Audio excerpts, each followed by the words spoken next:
방금 소개받은 이송희입니다. 반갑습니다. 네, 제 고향에 올 때마다 제가 표지를 이렇게 복숭아꽃, 살구꽃 핀 표지를 사용합니다. 저는 충남 여기 보령 주산면 출신이에요.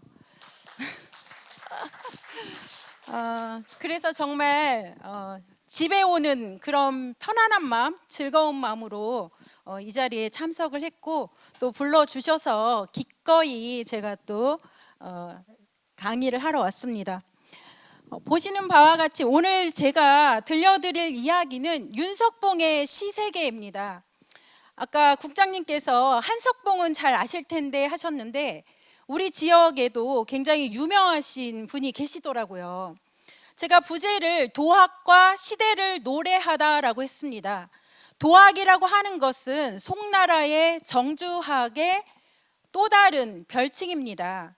그러면 그 성리학에서 말하는 주요 사상이 무엇이냐? 한마디로 이야기하면 의리학입니다. 의리. 그래서 오늘은 그 국가를 위해서 의리가 어떻게 표출이 되었는지를 윤석봉의 시를 통해서 한번 살펴보고자 합니다. 이거 아닌데 왜? 네네. 이거 제가 안 고쳤네요.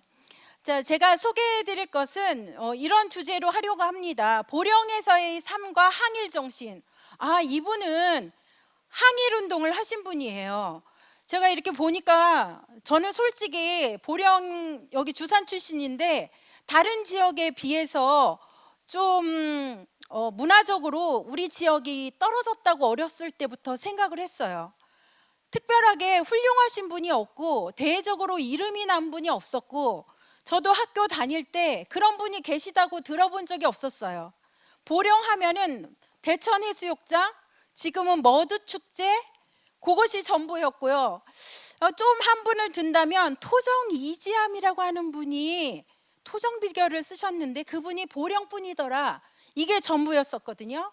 그래서 굉장히 문화적인 솔직히 문명은 좀 뒤지나? 그래서 외부에 나가서 활동할 때 별로 내세울 게 없었어요. 그냥 무창포 해수욕장, 대천 해수욕장 정도였었거든요. 근데 작년에 저희 보령문화원하고 저희 한자문화연구소하고 학술대회를 같이 개최를 했었는데 주제를 선정하다 보니까 다른 분들도 다 마찬가지로 말씀하시는 거예요. 연구 안 된 게 너무나 많고, 근데 또 이 지역에서 여기 화인천 선생님뿐만 아니라 보령문화원에서 연구한 연구물들이 꽤나 또 축적이 되어 있더라고요. 근데 외부 사람들이 전혀 관심을 갖지 않고 학자들이 연구를 많이 안 했다는 거예요.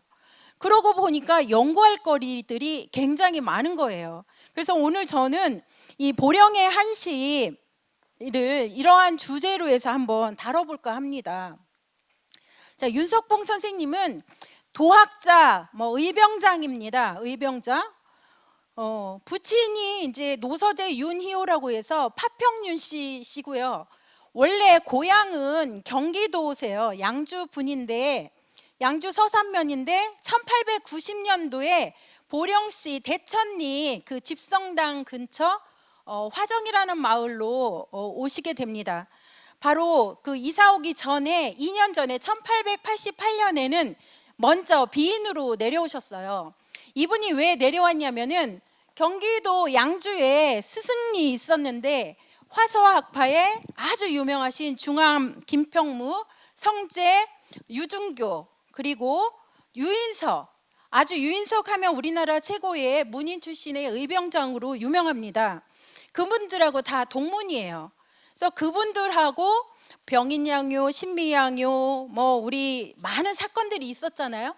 갑심정변, 갑오개혁, 여러 한말에 구 한말에 아주 서양의 그런 외세와 이런 열강들이 침입해 오면서 극도의 불안감을 느끼면서 나라를 지키고자 하는 그런 마음들이 이 화서학파 계열에서 가장 먼저 강렬하게 공부를 했고 국가를 수호하기에 나섭니다. 그래서 전국 곳곳에서 의병 활동을 하다가 이쯤 선생님이 내려오실 이쯤에서는 경기도 쪽에서는 좀 하기 어렵구나, 우리나라에서. 그래서 그 제자들이 저 북간도 서간도로 이주를 하게 되고요. 또 같이 활동했던 분들은 저 충북 보은으로, 함종업 씨가들은 내려와서 의병 활동을 하고 또 이 선생님처럼 강학 활동을 하게 됩니다. 그때 이 선생님도 자기의 고향을 버리고 우리 보령 지역으로 내려오시게 된 거예요. 그래서 이분은 그 도학을 공부하셨는데, 성리학, 그분은 바로 학문을 그냥 지식으로만 습득하지 않고 배운 것을 우리 삶에, 우리 국가에 적용하고자 하는 이런 실천 의지를 펴셔서 진짜 실천을 하신 분입니다. 실천이 일치가 되신 분이죠. 이분들은 우리 의병 활동에서 역사에서 굉장히 유명하신 분들이에요. 김평무, 유중교, 이분들이 스승이시고요. 이분들이 공부한 것은 뭐냐? 위정척사예요. 위정척사 사상에 기초한 도학을 실천한다라는 것이고, 그래서 내려와서 하신 것이 바로 웅천 대천리의 집성당을 창건하신 것입니다. 그래서 이곳이 단순히 그냥 주자와 송시열만 배양하는 장소가 아니라 강학의 공간이었고, 이들이 그 배운 학문을 어떻게 실천해야 하는지 이런 것들을 제자를 양성하고 직접 본인들이 의병 활동까지 하시게 되는 그러한 중요한 공간이 됩니다. 전개했고 지역 유림들과도 꾸준히 교류를 했습니다. 그래서 이 집성당이라고 하는 곳은 단순한 강학 장소가 아닙니다. 유학 전통의 거점이 되었고, 학맥을 기리는 재앙을 통해서 예학을 실천하고 항일 운동의 거점 역할을 했다. 아니, 우리 지역에 제가 항일 운동을 했다는 건 처음 들었어요. 특히 제 지역인 보령 주산에서 1919년 3월 16일에 두렴산에서 만세운동이 있었다는 거예요. 저는 깜짝 놀랐어요. 아니, 주산이 이렇게 게임분이 있었나? 했더니 모두 다 이 윤석봉 선생님을 의시한 이 집성당 화서학파 문인들이 같이 영향을 주고받았고, 거기에서 배운 분들이 참여를 했던 것입니다. 제가 이번에 보령 주산 벚꽃축제 굉장히 유명하죠. 그래서 언제 와봐야 되나, 언제 올 때 가장 예쁠 때 오는지 계속 유튜브를 보고 있었어요. 근데 어떤 분이 쇼트로 유튜브에 영상을 올렸어요. 주산 벚꽃길을 쫙 가면서. 근데 그분이 자꾸 말씀하시는 게 사쿠라, 사쿠라, 사쿠라. 30초밖에 안 되는 영상에서 사쿠라라고 하시는 표현이 6번이나 나옵니다. 제가 깜짝 놀랐어요. 주산에서 항일운동이 일어나지 않았다면 제가 그렇게 경기를 일으킬 정도로 놀라지는 않았을 거예요. 아니, 이 사람 봐라.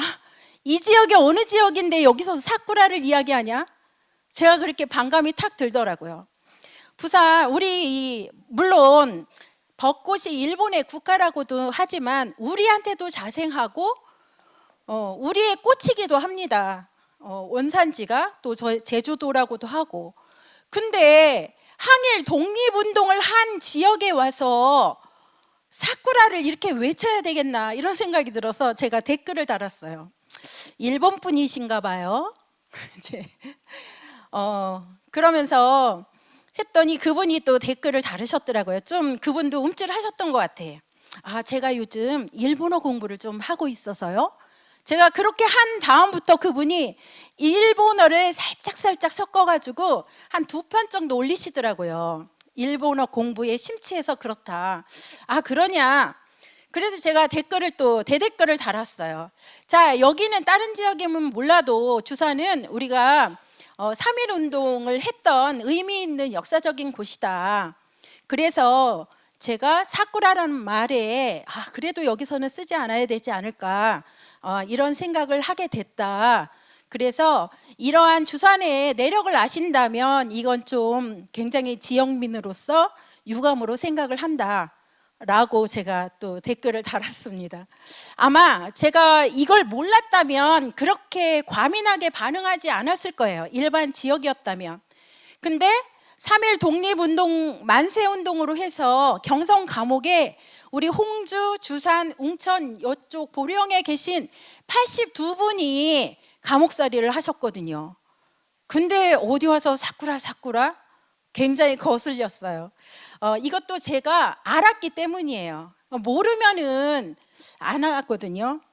우리의 소중한 자산이다라는 걸 제가 이제 알게 돼서 오늘 이분에 대한 시를 제가 순전한 사심 또 자부심에서 같이 공부를 해보면 어떻겠느냐라는 생각으로 선택을 하게 됐습니다.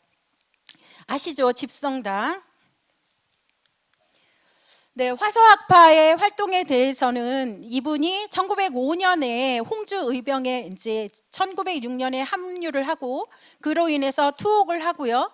또 일제에 항거하는 의미로 그때 뭐 이름도 고치고 등록을 해야 되는데 그 자신의 소속 적을 등록을 하지 않으셔서 돌아가실 때까지 무적자로 이렇게 유학자다운 의기를 실천을 하고 계신 분이에요. 학문으로 배운 것을 실천을 하신 분, 기계가 보통 분이 아니시죠. 자, 제가 여러분한테 소개해드릴 시는 윤석봉 선생님께서 의병활동 하신 건 여기 우리 보령문화원에서 발행한 홍경일지 책이 이미 있습니다. 이렇게 연구물이 많이 되어 있는데 외부에 알려지지 않은 것이 굉장히 안타까운 일입니다. 또 윤석봉 선생님은 삼위당지 문집이 있으시고요. 일기 책이 있으시고 많은 시문을 남기셨습니다. 그러니까 보통 우리가 조선시대의 선비, 학자라고 알고 계신 분의 전형적인 분이 바로 윤석봉 선생님이세요. 보령의 한시라고 하는 역시 보령문화원에서 출간한 책에 윤석봉 선생님의 시가 15편이 수록이 되어 있습니다. 그래서 오늘은 15편을 그래도 한번 쭉 보려고 합니다. 그 내용은 자연을 노래했고 역사를 노래했고 그리고 유림들과의 교육 그리고 제자들과 학자들과 서로 공부한 이야기 이렇게 다양한 주제를 포괄하고 있습니다. 작품이 이렇게 될 건데 이제 천천히 한번 봐보도록 하겠습니다. 주제를 5개로 했는데 자연과 함께한 수양의 여정, 윤석봉의 중대암 시편을 중심으로. 중대암 선생님들 가보셨나요? 네, 아미산 중대암이죠. 네, 저도 도하담으로 해서 주산에서 대전을 갈 때 숱하게 왔다 갔다 했던 코스입니다. 그리고 경치가 말도 못하게 멋지죠. 이 중대암 시가 15편 중에서 5편 됩니다. 근데 이때 이 당시에 이 중대암은 어떤 역할이었냐면 유학자들이 가서 공부하는 공간, 수양의 공간이었습니다. 유학을 하셨기 때문에 불교를 그렇게 믿거나 정성을 들이러 가신 건 아니거든요. 뭐 훗날에도 우리가 고식 공부 같은 거 하러 갈 때 절에 들어가서 하듯이 수양의 공간으로 그리고 학자들과 교유의 공간으로 그리고 그 공간에서 학자들끼리 만났기 때문에 또 시회를 했던 기록이 있습니다. 윤석봉 선생님의 그 시에는 시회를 했다는 것은 그런 제목에 없지만 보령의 한 시를 보면 중대암에서 시회를 가졌다, 누구를 만났다라는 기록이 많이 있습니다. 그것도 분석을 해보면 우리 보령 지역이 문인들이 지금도 우리 보령 지역을 중심으로 시인들 많이 계시잖아요. 활동을 많이 하시는데 그 당시에도 그러한 문인들의 시모임이 있었다는 거예요. 이 시모임은 어느 지역이나 다 있는 게 아니거든요. 시를 지으려면 학문적으로 학식이 있어야지 지을 수 있는 게 한시예요.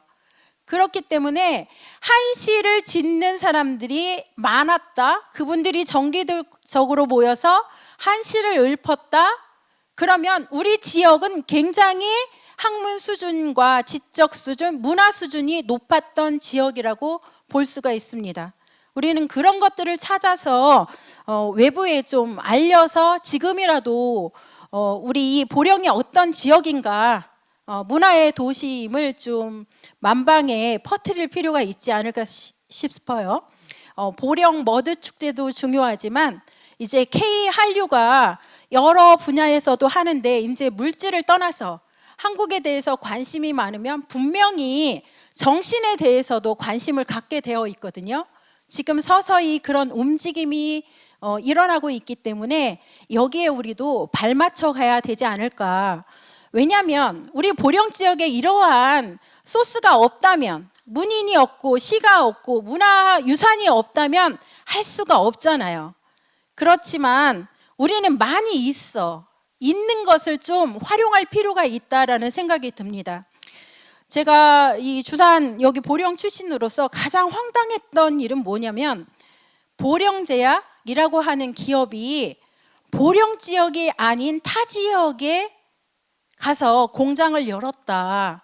타 지역에서 적극적으로 유치해서 뺏겼다고 하더라고요.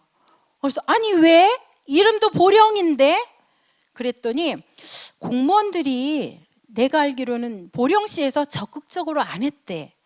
여러 가지 행정적으로 뭐 어떻게 해서 타 지역으로 갔대. 이런 소리를 들었어요. 너무 속상하더라고요. 아니 없어도 이름이 진짜 보령 사람이 아니어도 보령이라는 이름을 가지고 타 지역에 있다 하더라도 유치를 해야 할 판인데 있는 것도 우리가 잡지를 못했다는 거. 그렇죠. 근데 이런 한시나 이런 문화도 마찬가지라는 거예요. 지금 여기 보령문화원 선생님들도 다 참여를 하고 계시지만 벌써 보령의 한시, 충청 수영성, 영보정 굉장히 많은 한시 작품들을 전부 뽑아내 놓으시고 분류하시고 또 번역까지 다 해놓으셨거든요. 그리고 다른 지역, 마치 충청도에 의병 활동을 하면 홍주만 있는 줄 알아요. 저도 그런 줄 알았어요. 그리고 이 홍주 의병에 대해서는 전국적으로 굉장히 많이 알려져 있고 역사학과 교수님들도 세미나 굉장히 많이 하시고 지금 학생들도 당연히 다 배우고 있어요. 근데 홍주 바로 밑에인 이 대천분들, 홍주에 가서 했는데 마치 아무도 안 계신 것처럼 전혀 알려지지 않았다는 사실이에요. 그래서 오늘은 제가 그런 쪽에 좀 집중을 해보고자 합니다. 그래서 이 중대암 시 같은 경우가 있고, 많이 깨졌네요. 제 걸 좀 꽂았으면 좋겠는데. 네, 그리고 이 중대암은 아미산에 있고, 아미산이 또 이렇게 멋있어서 어떤 문인들이 가도 멋진 훌륭한 시가 나올 것 같습니다. 공부를 또 하러 가신 그런 것들도 있는데 이 시편들을 보면은 그때 시국이 서세동점, 그러니까 서양의 외세와 열강이 막 휘몰아치던 그런 시대였잖아요. 그래서 국가적으로도 어렵고 위기를 느끼고 있을 때였는데 이쪽 아미산에 가서 역사적인 위기를 우주적 재앙에 비견하고 자신을 응거하는, 그렇지만 응거라는 것은 몸만 숨어 있는 것이 아니라 거기에서 내가 무엇을 할 수 있을까라는 것을 이 중대암 시 관련해서 시로 형상화했다라는 점입니다. 중대사의 장엄한 경관과 그것을 통과하는 미로 같은 산길을 통해 혼란 속 자각과 깨달음의 여정을 시로서 표현을 했다라는 것입니다. 이 아미산은요, 제가 듣기로도 30년 전에 대전에 있는 선생님들이나 제가 아는 분들도 다 등산을 왔어요. 산을 간 게 아니라, 물론 산도 갔지만 주요 목적은 요거였었어요. 들나물과 늦은 꽃향기는 자연 속 절제된 향유와 요거요. 거기에 난이 그렇게 많았다고 합니다. 난을 채취하기 위해서 그 많은 등산가들이 와서 다 캐갔다는 거예요. 지금은 거의 찾아보기가 어렵다고 해요. 외부 사람들이 다 가져가서. 근데 이 선생님 시에도 보면은 들나물과 늦은 꽃향기 한 거 보니까 아미산에 나물도 많고 난초도 많고 아주 훌륭한 그런 들꽃이나 그런 약초들이 많았던 걸로 보입니다. 그래서 단순히 풍경만을 구경하러 간 것이 아니라 수양하러 가고 자연을 통해서 내가 어떻게 살아야 되는지, 우리나라는 어떻게 해야 되는지. 그래서 조선시대 학자들은요, 유람을 그냥 오늘날 우리가 다니는 관광의 개념이 아니었어요. 자연을 찾는 의미는 자연에 가면은 우리가 정말 오묘하구나. 야, 이렇게 하느님이 자연을 이렇게 장관으로 내놓으셨어? 나는 거기에 한 줌에 불과하구나 하면서 숙연해지기도 하고, 내가 어떻게 잘 살아야 되겠다 그러면서 마음을 정화하는 역할을 하죠. 그런 목적에서 수양의 일원으로 유람을 다니신 거예요. 윤석봉 선생님 또한 그 마음을 담아서 여행을 하신 것입니다. 그리고 또 마지막 구절에서는 영대라고 해서 문왕의 그 어진 정치를 생각하고 지금의 작금의 세대는 어진 정치가 시행되지 않는 현실임을 실감을 하시고 어떻게 살아야 되는지 그러한 내용들을 중대함의 시에 형상화해 놓으셨습니다. 또 있죠. 중대함이라고 해가지고 중대함이 어떻게 생겼는지 아까 사진도 보셨지만 아미산이 켜켜이 바위, 절벽으로 둘러싸인 암벽산입니다. 그것을 시로 이렇게 멋지게 표현을 해 놓으셨어요. 층층 절벽엔 기괴한 짐승 웅크리듯 서 있고, 이 표현만 봐도 암벽산이네? 뾰족뾰족하겠어? 그려지죠? 몰라도 그려지는데 우리는 다 아미산을 가본 적이 있습니다. 고목이 담장처럼 가로놓여 늙은 용이 들어놓은 듯하다. 야, 정말 신비스러운 산처럼 느껴지지 않나요? 이것을 시로 지어놨다라는 이야기입니다. 그리고 중대함에서 올린 종소리가 주변으로 은은하게 퍼지면 그 밑에 아미 계곡에 흐르는 계곡물조차도 맑고 길게 울려 퍼지네라고 말씀을 하셨습니다. 그러면서 이 승복 입은 이들은 허공계를 알지 못한다. 중대함에 가서 스님들이 승복을 입고 있는데 저들이 과연 이 우주의 원리를 알고 부처님을 모시고 절을 하고 있는 것인가? 의문을 제기하십니다. 그러니까 이 당시 외형만을 강조하는 것이 아니라 마음으로 참 수행을 해야 된다라는 것을 또 중대함을 다니시면서 하신 거예요. 요즘도 우리 절에 가보면 저 스님들이 정말 뭘 알고 하시나? 이렇게 또 말씀하시는 분들도 있어요.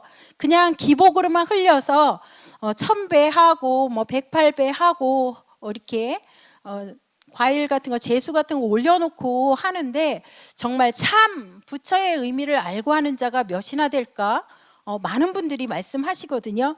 그러한 내용을 이 시에서 구현을 해 놓으셨습니다.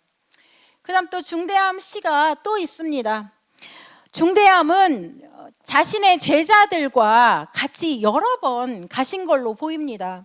우리 335 있죠? 솔도 무리를 거느리고 5 혹은 서너 씩 335 짝지어서 많은 사람들이 여행을 유람을 갔다라는 얘기예요.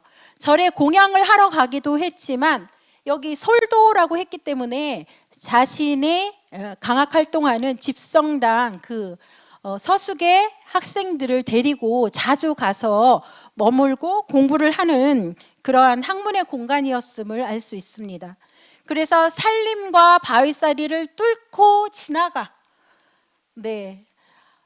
아름다운 경치를 보기 위해서 중대함 위에 또 상대함까지 갔다라고 하는 것들을 시로서 계속 이야기를 해놓습니다. 저는 상대함은 가보지 않았고요. 또 상대함을 간다면 이 열애, 약사 열애 이걸 보고 와야지 제대로 본 것이다 라고 또 어느 분이 친절하게 알려주셨습니다. 자, 그 다음 내려오면서 자, 여기서 한 수십 일을 머물며 수양하니 마음과 정신이 맑아졌다. 그러면서 걱정이 되죠. 절에서 수양을 하고 공부를 열심히 하고 왔는데 내가 살고 있는 고향이 가까운 건 좋아요. 화정에 가깝구나. 웅천이 가깝거든요. 그렇게 멀지 않죠? 그것은 반가운데 이 수양한 마음이 속세에 다시 내 귀에 들려서 사람들이 얘기하는 거 험담하고 뒷담화하고 불평하고 하는 이런 속된 이야기를 들어서 지금 수양해서 깨끗해진 내 몸에 이 귀를 더럽힐까 두렵구나. 이렇게 말씀을 해놓으셨습니다. 이 이후로도 중대함은 아주 수시로 다니셔서 다시 올라 이런 시를 지으셨고요. 그 다음에 이제 두 번째로는 이 시가 정말 의리를 생명처럼 여기셨던 유학자로서의 그런 사상이 제일 많이 깃들여 있는 곳이 바로 맥도라는 시입니다. 맥도를 바라보며. 선생님들 맥도 가보셨나요? 어딘지 아시죠? 네, 남포방조제. 네, 고은 채치원이 머물렀다고 하는 편말이 서 있는 곳이 바로 맥도입니다. 맥도는 보리맥자이고 섬도자니까 보리섬이라고 할 수 있겠죠. 작은 섬 주먹처럼 바다 끝에 떠 있고, 그래서 작은 섬은 바로 이거예요. 지금은 섬이 아니죠. 남포 방조제를 개발하면서 연결을 해 놓았습니다. 이렇게 보이고 여기가 이제 대천이죠. 개관은 진짜 잘 해놨어요. 고은 채치원 선생 선유지가 있고요.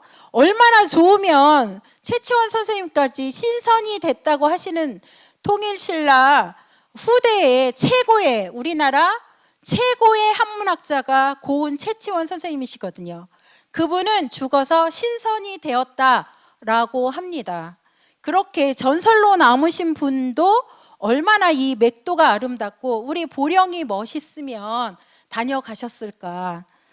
이게 아무나 있는 곳이 아니에요. 채치원 선생님이 전국을 다 다니신 건 아니거든요. 또 우리 성주사지 터도 가보면 또 채치원에 대한 기록이 있고 그렇습니다. 맥도에 가면은 이렇게 채치원의 병풍 바위가 이렇게 있습니다. 여기 가보셨나요? 네. 그래서 이 맥도에 관해서 시를 지어 놓으셨습니다. 뭐라고 지어 놨냐면은 작은 섬 주먹처럼 바다 끝에 떠 있고 가장 높은 데 올라 바라보니 끝이 없구나. 무엇이 끝이 없어요? 바다가 끝이 없다라는 거죠. 우리 이 보령의 자랑은 천혜의 바다가 있다라는 거 자체가 비경이죠. 지는 해 아래 그 손끝으로 전행도를 가리켜 보니, 전행도라고 하는 것은요, 옛날에 항고조 유방과 항우가 초한 쟁패, 진나라를 무너뜨리고 천하를 차지하고자 엄청나게 치열한 전투를 할 때거든요. 그때 전하행이라고 하는 사람에게 항고조 유방이 내 밑에 와서 신하를 해라 그랬는데, 나는 우리나라 그리고 내 주군을 배신할 수 없다 해서 전행이라고 하는 사람이 거절을 했어요. 의리를 지킨 거야. 그랬더니 전행의 부하 500명이 전행을 따라서 같이 죽었다고 합니다. 그래서 이 전행도는 의리의 상징이거든요. 유학자들이 아주 의리가 있다라고 추앙하는 인물이 바로 전행인데, 우리 이 맥도에서 저쯤 우리 서해바다 넘어가 바로 중국이잖아요. 그렇기 때문에 저 어디쯤이면 저기가 전행도일 거야 이렇게 해봤다라는 거예요. 꼭 전행도가 보여서 그런 게 아니라 이분이 지금 작금의 그 어지러웠던 한말의 상황에서 내가 어떻게 국가를 위해서 사회를 위해서 의로운 행동을 해야 하나, 이것을 가리켜 본 것을 시적으로 이렇게 형상화를 해 놓으신 겁니다. 그러면서 또 하나는 어느 곳이 일찍이 범녀의 배가 지나갔던 곳인가, 또 서해 바닷가에서 그러는 거예요. 이 범녀는 자기가 공을 세우고 공을 세운 다음에는 다 내려놓고 제나라로 돌아가는데 그 서해 바다 어디쯤으로 지나갔을 거야. 그러면서 유학자는 자기가 한 거에 대해서 공을 내세우지 않고 그렇게 한다면은 욕심을 버리고 자신의 본래 위치로 되돌아간다라는 그런 의미를 법렬을 통해서 이야기하고 있습니다. 그렇기 때문에 이렇게 살아야 돼라고 하는 것을 맥도를 바라보면서 자신의 마음을 시로써 표현을 해놓으신 것입니다. 그러면서 우리 무리처럼 오늘 이후에도 장대한 유람할 리 있겠지? 네, 그냥 단순히 바다를 보러 간 것이 아니라 그 바다를 통해서 자신들의 의기를 투합하고자 하는 마음을 이 시에 담고 있고, 실제 그러기 때문에 단합대회를 한 것이에요. 우리 한 번 깨우쳤다고 해서 그것이 평생 가는 게 아니잖아요. 자꾸 열심히 반복하고 또 돌아보고 또 수양하고 할 때 유지가 되는 것이거든요. 그래서 제자들과 같이 갔음을 알 수 있겠고, 이렇게 자신들이 한 것을, 이런 선인들의 자치는 100년 전에도 남아있다. 우리는 그러한 선인들의 자치를 오늘날 우리들이 쫓고 있어.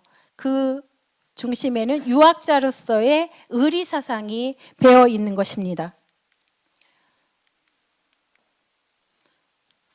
자, 그러면서 또 한편 하죠. 위에 있는 시에 또 운자를 차원을 하는데, 이제는 고운의 옛자치를 홀로 찾아 올라오니 하면서 나 또한 여러 번 왔다.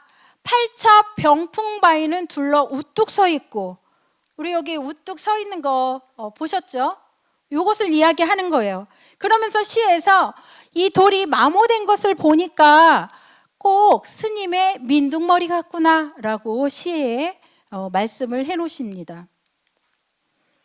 여기 있죠? 중에 민머리 같구나. 산을 유람하려 해도 오히려 산도 다 가보지 못하는데 산도 끝이 없잖아요. 근데 바다를 와서 보니까 정말 망망대해에 건널 수 없는 것이구나. 그러면서 경탄을 자아내고 계십니다.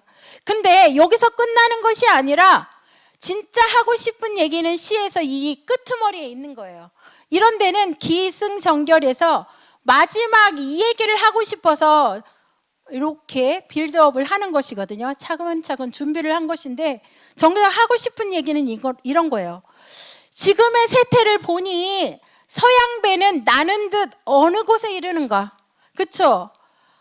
병인양요, 미국 배와 프랑스 배와 뭐 여기저기 영국 배와 외세가 밀물처럼 우리나라로 열강들이 다 넘나드는 그런 곳입니다. 그래서 이렇게 얘기하는 거예요. 도대체 어느 곳에 오려고, 어디까지 하려고, 이러한 시각을 여기 끝에서 보이는 거예요. 바다 하늘 끝 만리에 성남 물결이 층층이 밀려오네. 자꾸 외세는 개혁을 해라, 개방을 해라. 저 일본도 중국도 개방을 하지 않았냐. 니네도 이렇게 낙후됐으니 자꾸 개방을 하라고. 그러면서 그들이 앞세워 내세운 건 물질 문명이에요. 그런데 이 유학자들이나 우리 조선 사람들이 굉장히 두려움을 많이 느꼈죠. 그것을 뭐 지금 부정적인 시각으로 보는 분들 많아요. 그때 발빠르게 세국 정책을 고집하지 말고 우리도 그때 했어야 돼. 그렇죠. 잘 했으면 좋죠. 근데 그때 정말 국가를 위해서 자신의 사익을 내려놓고 정말 개방 정책을 잘 했다면 우리도 참 좋았겠죠. 근데 그럴 사람들이 있었나요? 그때도 나라 팔아먹기에 바쁜 사람들이 많았으니까. 이런 시가 있었고, 서세 동점, 이 바닷가에서 더더욱 더 많이 느끼죠. 이것이 뭐 정치, 경제, 문화 여러 부분을 다 지배를 하는 것이죠. 이 당시에 어떻게 됐어요? 갑오 개혁이라고 해서 변발령이 내려지고 옷도 서양 옷을 입으라고 하고, 그것이 또 최고다 해가지고 이렇게 개화의 물결이 외양으로 막 흐를 때, 그리고 기차가 다니잖아요. 경인선이 또 출발을 했습니다. 그렇기 때문에 이런 걸 한 번도 못 봤던 우리 유학자들 입장, 우리 그 조선 말에 있었던 백성들이 정말 쉽게 이건 받아들일 수 없는 문화적인 충격으로 다가왔죠.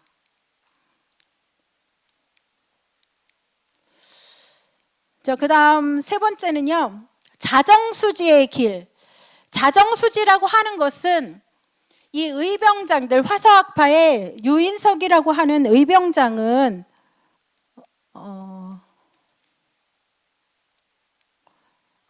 이분입니다.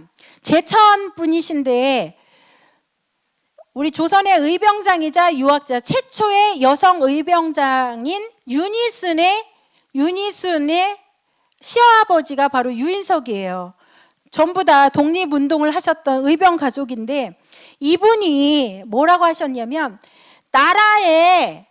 나라가 병고에 처하면 우리 선비들은 세 가지를 해야 된다, 백성들은. 그러면서 세 가지를 이야기를 해놨습니다. 몸이 도와 함께 같이 하지 않을 수 없는 까닭에 스스로 자결하여 뜻을 지킨다. 그래서 을사늑약 같은 거 막 생겼을 때 송병선, 송명흠 이런 분들 있잖아요. 을사오적은 나라를 팔아먹는 5명이 있었는데 그 나라를 지키겠다고 목숨을 끊는 사람들이 생겨납니다. 순국 열사들이. 그것이 바로 이러한 것들 때문에 하는 거예요. 스스로 끊어서 뜻을 완성한다라는 이야기입니다. 그리고 또 나라가 병고에 처하면은 떠나가서 옛것을 지킨다. 거지수구. 그래서 이 기치 아래 서간도로, 연해주로 사람들이 망명을 하는 거예요. 우리 살고 싶은 고향 산천을, 부모님의 산소를 놓고 울면서 기차를 타고 서간도, 연해주, 북간도로 이주를 하게 되는 게 바로 이 정신에서 가는 거예요. 떠나가서 나는 우리의 정신을 지키겠노라, 이런 걸 온몸으로 보여주는 사례가 되는 것이죠. 세 번째는 나라가 별난에 처해서는 거병, 의병을 일으켜서 쓸어버린다. 그래서 우리나라가 의병이 많은 거예요. 이러한 정신이 임진왜란 때도 그랬고 또 병자호란 때도 그랬고, 그러한 맥을 읽다가 한말에 굉장히 많았죠. 의병이 없어지고 나서는 이제 항일, 애국 독립운동가들, 의열단, 이렇게 이름이 바뀝니다. 이것이 이제 그런 거고, 이 세 가지예요. 그래서 윤석봉 선생님도 우리 보령 지역으로 오신 것이 바로 요거예요. 거지수구, 나는 망명할 처지는 못 된다. 하지만 내가 할 수 있는 거, 사람들을 계도하고 의병 활동을 하고 우리의 옛 문화와 정신을 지키겠다라고 해서 보령으로 오신 거죠. 거지수구 하신 거예요. 그리고 자정수지, 뭐 죽지는 못했지만 여기에서 내가 할 수 있는 활동을 하겠다. 거의소청. 그래서 1906년 홍주 의병에 참전을 하게 되신 것입니다.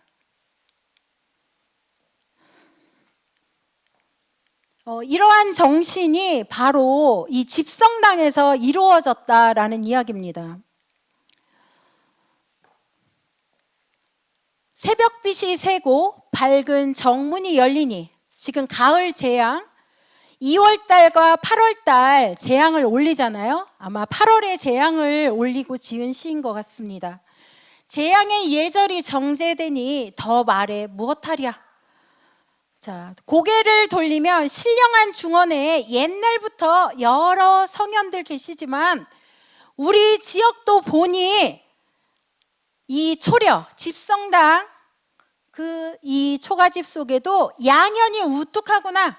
주자와 우암 송시열 두 분을 배양했기 때문에 두 사람을 가리키는 것입니다. 근원을 얻고자 하거든 깊이 우물을 파야 하며, 그렇죠. 경물치지, 사물의 본질이 무엇인가? 나는 누구인가? 이런 우주를 알기 위해서, 세상을 알기 위해서는 근원을 찾아야 되는데, 그렇게 하려면은 우리가 우물을 깊이 파야 샘의 그 뿌리를 알듯이 또 무성한 잎을 구하려거든 뿌리를 잘 북돋아야 잎이 무성하고 거기서 열매를 맺게 된다는 이야기입니다. 그렇게 되기 때문에 작금의 천지의 도가 찢어지는 그 한말의 이 상황에서 이 집성당의 선비들은 의관을 갖추고 모였고, 그래서 지금 우리 고장의 이 주나라의 예법, 그렇게 소중하의 그러한 질서가 오직 노나라에만 또렷이 남아있네. 노나라가 바로 우리 보령지역, 우리 이 대한민국이다 한말, 그 소중한 사상을 여기서 이야기를 하고 있습니다. 이것을 지키기 위해서는 공부를 해야 된다라는 것입니다. 누구를 중심으로? 주자와 송자, 자신의 그 화석파의 뿌리가 되겠죠. 유학자, 성리학자. 그래서 집성당에서의 강학 활동을 주제로 이렇게 이야기를 해놓으신 것입니다.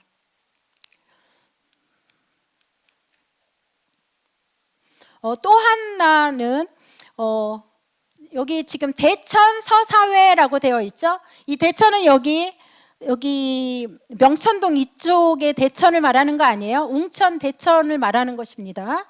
구장터를 말하죠. 서사, 공부방이라는 얘기예요. 글방. 대천의 여숙에 선비들이 모여들고 언행은 단정하고 학문은 전통을 계승하여 정밀하도다. 소매 털고 나설 때 아침 이슬에 젖으며, 얼마나 선비들끼리의 모임에 소매를 털고 이슬 맞고 공부하러 나오는 거예요. 지팡이 짚고 돌아가는 길엔 석양이 눈부시거나 뿌듯한 거예요. 이렇게 어려운 환경에서도 강학 활동을 멈추지 않았다는 거, 유학자의 역할을 다하는 것이죠.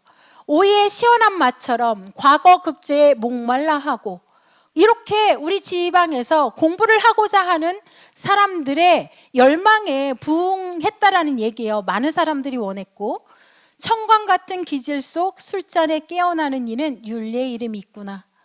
백발이 되어 남은 세월 호서 바닷가 땅에서 보내면서도 지금 나는 보배로울 것이 없지만 그대의 이름은 부럽구나. 젊은 사람들을 이야기하는 거예요. 제자들.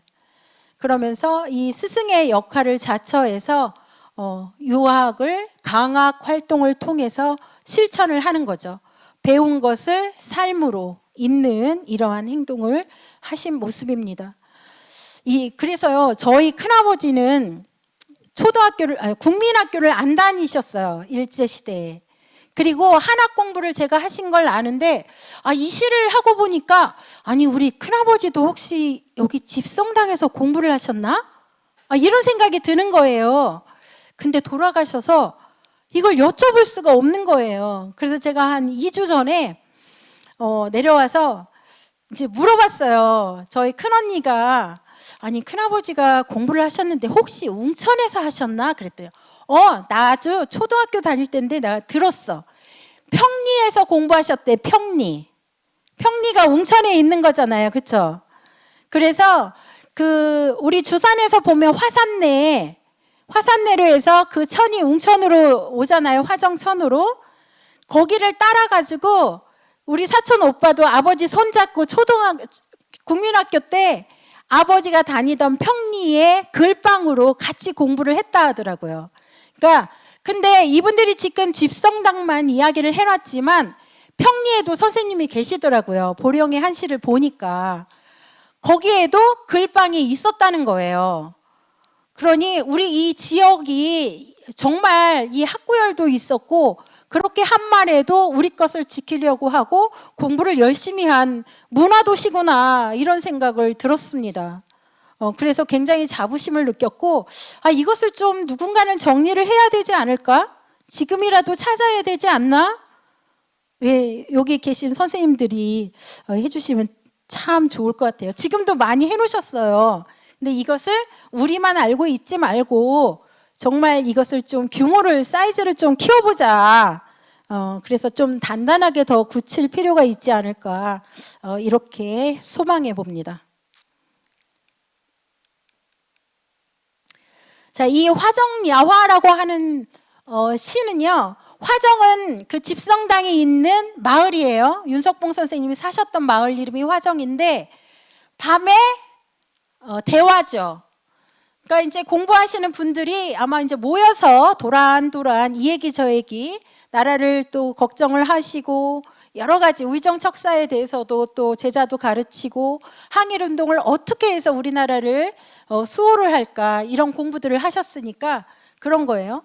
새로운 마음으로 옛 모습을 보고자 하니 비 내리는 날 남학신으로 진흙길을 마다하지 않네. 반가운 사람을 만났나 봐요. 비가 그렇게 추적추적 오는데도 그거 귀찮다 생각하지 않고 밤에 친구를 만나러 온 노년기에 지으신 시예요.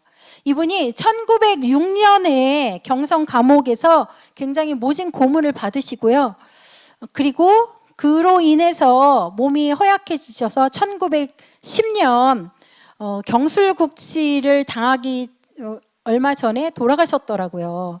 그래도 경술국치까지는 안 보셔서 그래도 조금 다행이다, 이런 생각이 들었어요. 그것까지 보시고 돌아가셨으면 얼마나 가슴이 아프셨을까요? 1905년 이미 우리의 외교권은 박탈이 됐죠. 을사조약으로 인해서. 그거는 보셨어요. 그리고 그것을 막고자 의병활동을 하셨고, 그런 다음에 이게 이제 나중에 지으신 것 같아요. 돌아가시기 전에. 산천은 예전 일을 말하지 않지만 술잔 앞에서 예벗을 만남은 기쁘기 그지없구나. 자, 회상하시는 거예요. 청춘은 이미 지났고, 그때 내가 젊었을 때 옆에 버드나무에는 꾀꼬리가 아주 꾀꼴꾀꼴 그럼 봄이었던 시절이 있었네. 근데 지금의 나를 보니 백발의 나는 학처럼 소나무 아래 우두커니 서 있네. 이 한시라는 게 정말 묘하죠. 한 구절, 같은 연에서 한 구절 차이인데 여기는 완전 청춘이 연상이 되죠. 근데 여기는 백발의 학, 늙음을 단번에 대변에 이렇게 표현을 해내는 게 한시의 참 매력인 것 같아요. 그래서 자신을 생각해 봅니다. 끝이 좀 잘렸는데, 필생, 자신은 붓을 진 서생이라는 얘기죠. 필생으로 널리 백성을 구제할 좋은 방책이 없었다라고 회상을 하시고, 그래도 여기에서 더 열심히 해서 후학을 양성해야지라는 의지를 다지고 계십니다. 이제 이 화정야화는 두 편이 있고요. 여기도 또 국가가 아주 불안정한 국가에 대해서 이야기합니다. 선역 하늘의 풍우는 비바람은 언제 거치려나. 동방조선은 예의와 문물이 제1류라. 우리 동방예의지국이잖아요. 근데 서양 세력, 외놈들이 와가지고 다 망쳐놓은 상황이라는 인식을 가지고 계십니다. 죽음을 무릅써도 세상의 뜻은 남긴다. 자기는 죽더라도 의로운 행동을 하는 이들이 많이 있다라는 이야기를 하고 계시는 거예요. 그리고 술잔을 맞잡고 서로를 아끼니 머리에 흰머리가 가득하구나 라고 시를 마무리하셨습니다. 두 번째에서도 바로 그러한 이야기예요. 자, 세상사 부침은 구런이 조정에서 쫓겨나서 소상강가에서 억울하게 또 자기가 자살을 하죠. 그때 부른 게 어부의 어부사예요. 구란에. 그 얘기를 하는 거예요. 또 세상의 인정과 득실은 세옹지마야. 지금 참담한 세월을 살고 있지만 언젠가 좋아지겠지. 이것이 전화울복이 될 거야 라는 의미를 여기서 담고 있습니다. 이 청교야화라고 하는 것은요, 지금 1편이 지나갔는데 너무 반가웠어요, 이 시가. 왜냐하면 여기 1편에서도 보면은 다섯 노인이 백척 누각에 올랐다. 어디에? 청교. 여기 여기 보령시 주산면 금암리에 청석다리라고 하는 데가 있어요. 저도 여기 올 때 간치째 넘어서 청석다리로 해서 금암리로 들어오거든요. 거기를 말하는 거예요. 맨날 들었던 청석다리. 그리고 우리 동네에도 어떤 아주머니가 계셨는데 그 아주머니 출신지가 청석다리야. 그래서 청석집 아지매, 청석집 아지매 이렇게 불렀거든요. 근데 바로 이 청교가 딱 나와서 너무 반가운 거예요. 그래서 여기는 주산이에요. 더 반가운데 다섯 노인이 주산에서 만납니다. 남포 땅에 예전에는 이 같은 모임이 없었어. 근데 설당 이후라는 건 소동파예요. 저 중국의 소동파 이후에 또 누가 돈 잃었을까? 굉장히 멋진 모임. 소동파가 조정을 떠나와서 흰눈이 가득한 곳에 집을 짓고 설당이라 이름 짓고 풍류를 즐겼다고 합니다. 그래서 그 집 안에는 한 여름인데도 온통 집의 장식을 흰눈으로 다 장식을 했다고 그래요. 그래서 설당이라고 하는데, 그래서 여기 만나가지고 또 시국 걱정을 하는 것이죠. 죽은 무릇서도 우리 같이 의병 활동하고 항일운동에 같이 운동하는 사람들끼리 만났겠죠. 이것이 1수이고요. 두 번째 수예요. 자, 좋은 날이 올 거야. 자, 이쪽 주산에 와보니까 풍속은 순박해. 근데 그 시절에서도 기풍에는 들지 못해. 조금 교육시설이 많이 부족했던 것 같아요. 지금 이 주산에는. 화이의 구분이 사라진 것은 하늘의 어떤 뜻인가?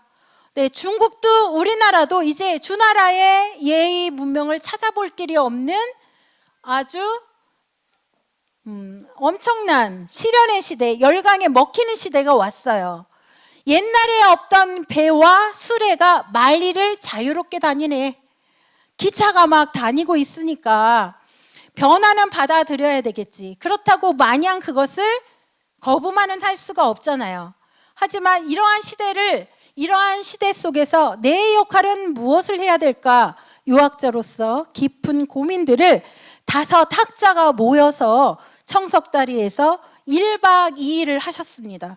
자, 1박을 하시고 그 다음날 영 속에서 다시 시를 짓고, 선비들은 헤어질 때도 시를 꼭 이렇게 낭만적으로 짓고 헤어졌거든요. 만나서 짓고 같이 즐기면서도 또 짓고 헤어지면서도 송시를 쓰고, 오늘날 우리가 사는 모습하고는, 우리는 지금 커피를 마시죠.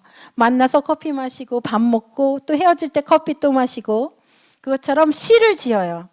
그러면서 우리 집에도 국화주가 빚어져 있으니 이 모임 어찌됐거나 우리 또 자주 만나세. 이렇게 하고 청석야화를 마칩니다. 삼수의 연작시예요. 그래서 이 자기가 살던 곳 주산에서 이러한 선비들끼리의 노년의 교류를 하고, 이제 마지막 시가 두 편이 남았는데 다 할 수 있을 것 같아요. 아미가예요. 아미산인데 아미가라고 해서 장편 고시를 지었습니다. 그대는 보지 못했는가? 성주의 아래 아미산을. 자, 여기에서는요, 특히 그냥 아미산의 경치와 산세, 풍경, 아름다움만을 노래한 게 아니에요.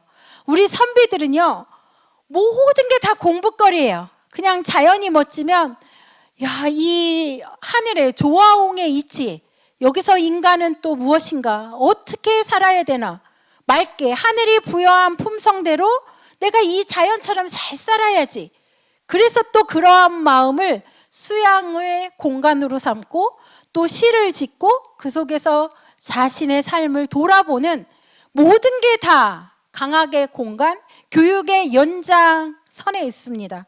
그래서 이 아미산을 보러 갔음에도 여전히 이야기를 합니다. 만봉우리, 천봉우리가 뾰족뾰족이 둘러서 있는 아미산이다. 그대는 또 보지 못했는가?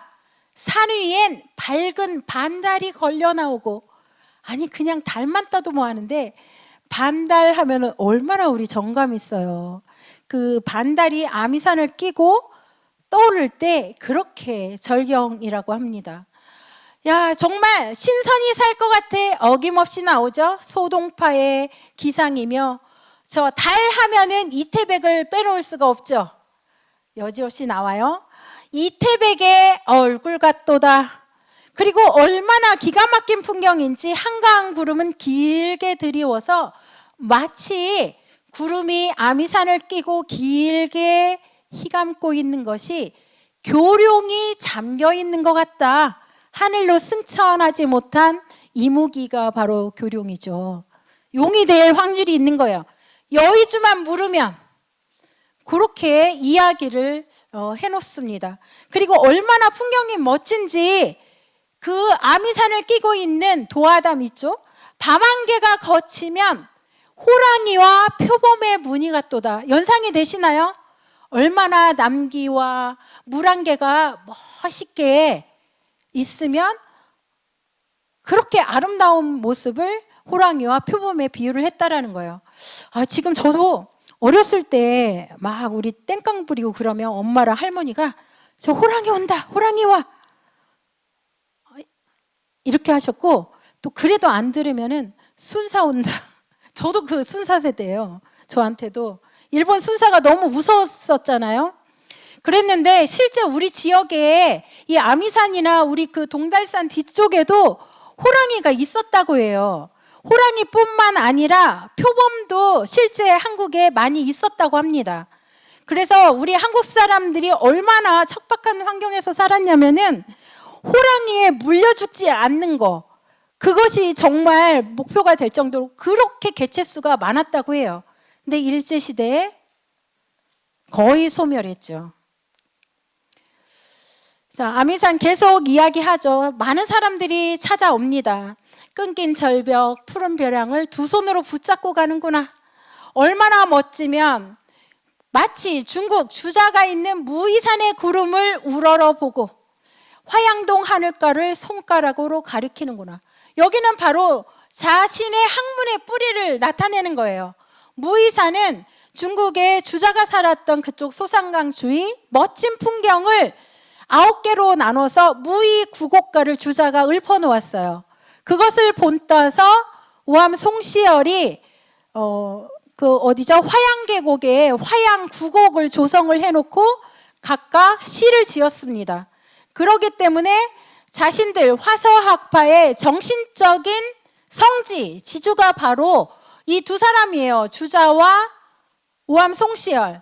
그러니까 화양계곡이죠. 그래서 이 화양동에 만동묘가 있거든요. 이 학자들이 만동묘를 성지순례를 가요. 자신들의 학문 단합을 고취하고 학문적으로 견고하게 하기 위해서 꼭 유학자들이 들려야 하는 필수 코스였었죠. 자, 여기에서도 다시 또 국가를 위해서 어떻게 이 세상을 타개해 나갈까, 이것을 고민하시는 흔적이 이 시에서도 여지없이 보입니다. 횡도는 아득히 높은 절개로 서 있고, 아까 나왔던 전횡도예요. 그 의리에 대해서 여전히 또 이야기를 하고 있죠. 그러면서 도화담의 드넓은 물굽이 뇌해로 휘돌아가네. 네, 넓은 바다, 이런 것들을 말하는 것입니다. 그러면서 이 아미산은 높고도 높은 시야, 아무리 올려봐도 끝이 없어. 네, 눈이 힘 닿는 데까지 다 봐도 뭐라고 했냐면 다함이 끝이 없거늘 이라고 했습니다. 그만큼 웅장하고 높음을 이야기한 것이죠. 온 세상은 한낱 먼지 같은 환세이네. 이렇게 아미산의 청정하고 높고 맑은 수양의 공간이지만 이 세상을 또 보니 그렇게, 아니 아미산에 갔으면 그 풍경에서 그때만이라도 국가에 대한 고민을 떨치고 번민을 떨치고 좀 쉬었다 오면 좋으련만, 유학자들은 자나 깨나 잊지를 못하는 게 바로 이런 거예요. 여기서 세상을 생각하니까 이 세상은 한갓 하나의 속세의 먼지에 불과한데 왜 이렇게 세상이 됐을까, 이러한 의미를 내포하고 있는 것이죠. 다는 못 가져왔고요. 이게 마지막입니다. 마지막 기절인데, 자, 이 세상을 지금 무도한 세상, 예의가 없어진 오랑캐가 되어버린 이 세상에 부자께서 다시 일어나 춘추를 지으시고, 네, 이때 공자가 살았던 시대도 말세다 했다라는 거 아니에요? 그래서 공자께서 춘추를 지으셔서 시비, 의리를 말씀을 하셨어요. 그러니까 다시 이것을 생각을 하는 거예요. 자, 그렇게 의리를 설려면은 누구부터 다스려야 되냐?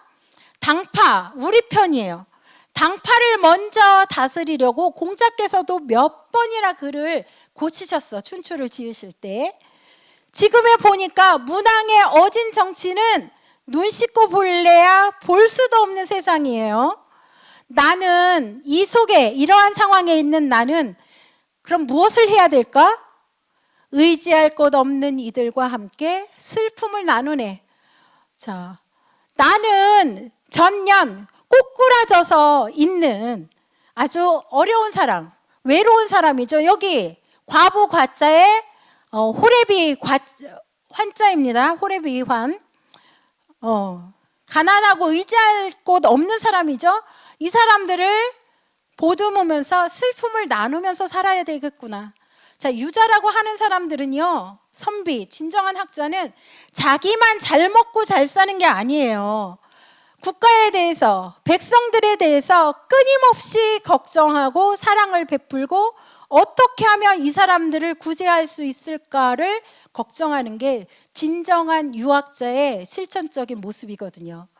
이런 데에 비추어 볼 때 현재 우리나라든 어디든 정치인들을 보면 백성들을 그렇게 생각하고 있나? 생각을 해봐야 할 문제죠. 근데 이분의 시 한번 보세요. 어디든 다 그런 의지가 다 있어요. 가슴 가득 측은한 마음이 때때로 북받쳐 오르건만 시인은 이미 세상병을 얻어 몸조차 새하였구나. 그렇게 해야 할 일이 많은데 나는 이미 몸이 병들어 버렸어. 이 상처를 심적인 상처와 육체적인 병도 있었겠지만 여기는 세상병을 얻었다고 했잖아요. 작금 한 말에 그 국권이 침탈되어가는 이 작금의 세태에서 얼마나 마음의 상처를 입고 국가에 대해서 근심을 하는지가 나와 있는 것입니다. 청풍과 밝은 달, 청풍명월이 우리 충청남도 쌀 브랜드 이름이잖아요. 청풍명월 쌀, 바로 이거예요. 맑은 바람과 밝은 달은 눈과 귀에 분명히 좋으나 지금 좋지만 이것을 마음 편히 누릴 수 있는 상황이면 얼마나 좋을까요?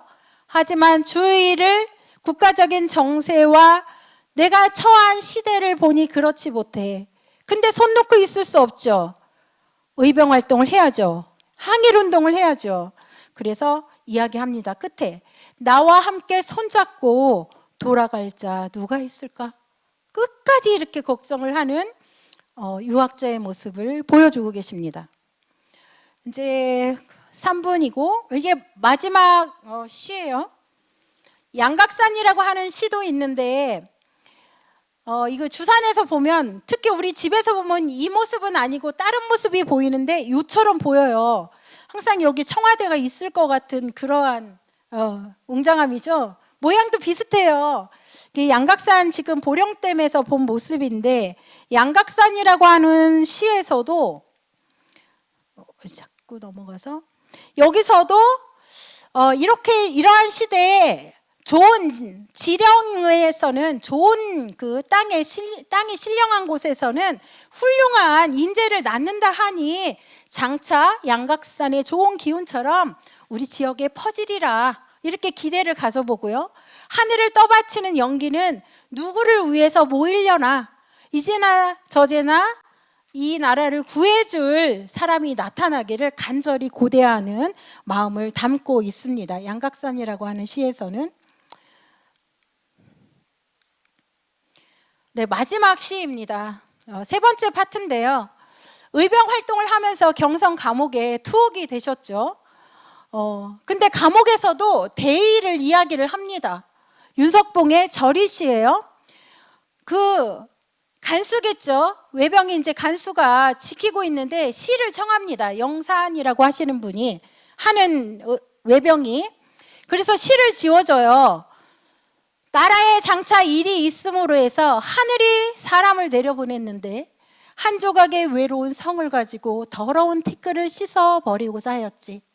어떤 마음으로 뜻 있는 선비가 모두 계획을 같이 했는데 가히 웃기는구나. 장군이라는 자는 홀로 도망하여 재액을 피했다. 네, 항상 국가를 지키는 자는 백성이 지키죠. 이름 없는 백성이 지키는데 여기서도 이야기를 해놨어요.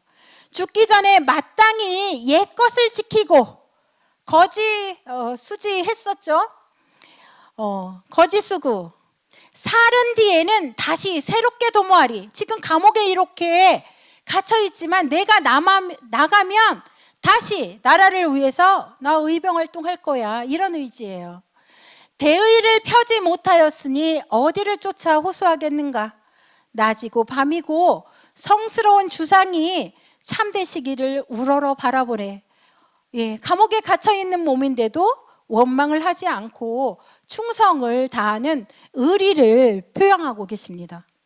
세수를 지었는데 두 번째 시예요. 또 지었어요. 한방 감옥 속에서 수십 일을 머무르니 지나가는 재액은 어느 때 비로소 나갈 것인가. 어지러운 세상에 구차하게 사는 것은 지혜와 용감함이 아니구나.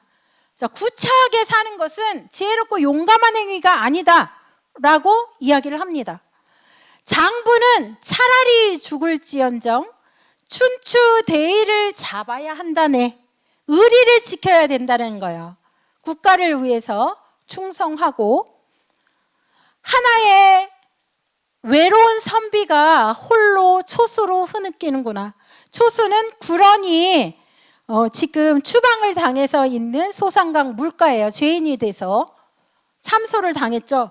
자기가 지금 감옥 소리 하는 것이, 감옥에 있는 것이 마치 구런이 추방을 당한 그런 모습에 비유를 합니다.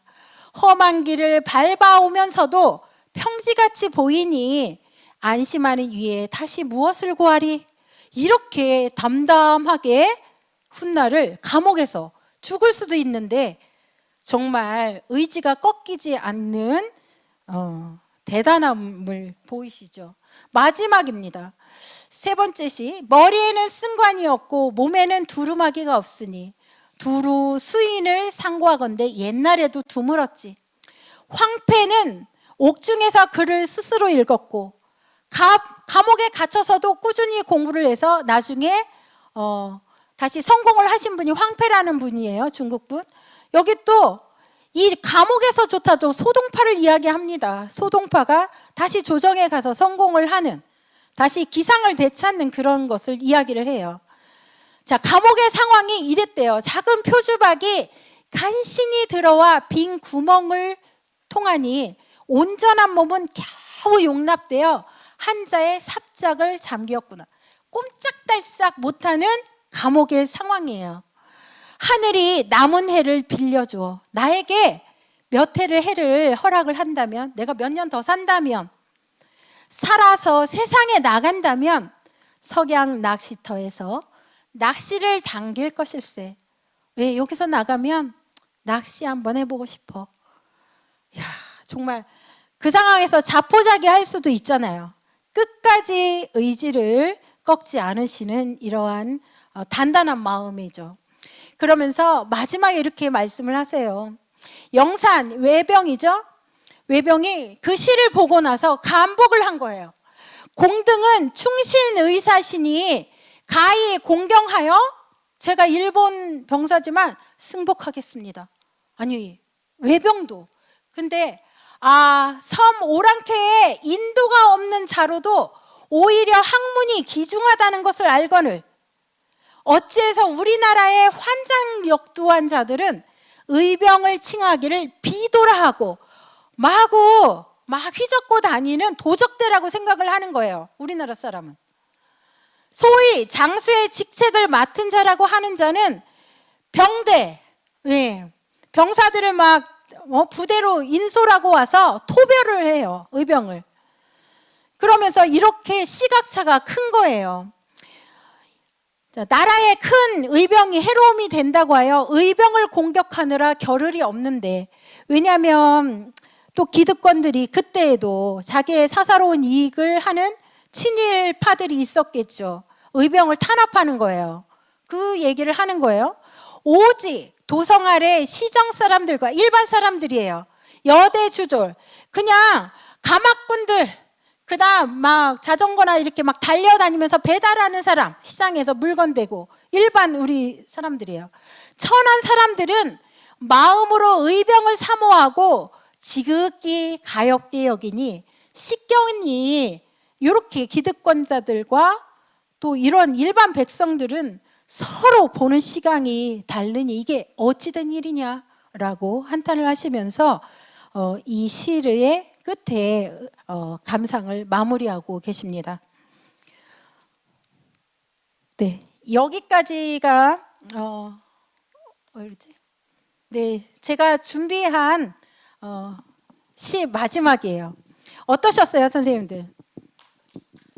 네, 일단 감사합니다. 정말 제가 윤석봉 선생님 시 15편만 보여드렸지만 이분들 말고도 우리 보령의 한시 책도 나왔고 굉장히 많은 분들이 계세요. 오늘을 기점으로 우리 이 홍주 의병만 있는 게 아니라 우리 보령에도 항일운동을 하신 분, 애국지사 훈장을 받으신 분들이 여럿이 계셔서 우리도 충절의 고장, 또 항일운동을 하셨던 애국의 고장, 문화의 고장으로 우뚝 보령 머드 축제와 함께 세계 만방에 퍼져나갔으면 하는 바람입니다. 네, 감사합니다, 선생님. 다음에 또 뵙겠습니다.